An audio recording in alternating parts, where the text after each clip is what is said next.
wie Jesus das Dings fertig gesorgt hat für die Leute, ist in die Stadt Kapharnaum gegangen. Das war ein römischer Offizier, der einen Arbeiter hat, wo mächtig gern hat. Der Arbeiter war mächtig krank, am Sterben. Wie der Offizier von Jesus gehört hat sprechen, hat ein paar Judenführer geschickt, sollte für Jesus verlangen, der sollte der Arbeiter heilen kommen. Die sind mit Jesus sprechen gegangen und haben angehauen. Der Mann verdient wirklich deine Hilfe, weil der hat mächtig gern unser Volk und hat bis unsere Synagoge gebaut. Da ist Jesus mit denen gegangen. Aber wie er schon dicht am Haus war, hat der Offizier ein paar Freunde geschickt, für Jesus Sohn.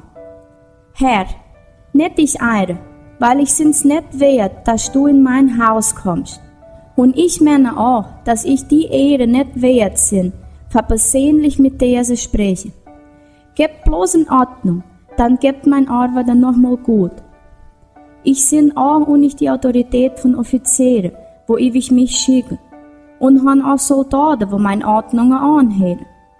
Ich san für einen, geht dorthin, und er geht.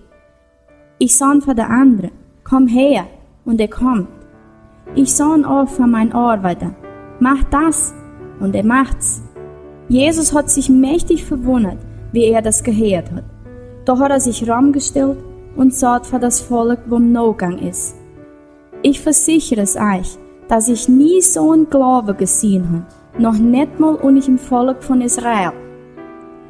Da sind dem Offizier seine Freunde heimgegangen und haben gesehen, dass der Arbeiter heil war.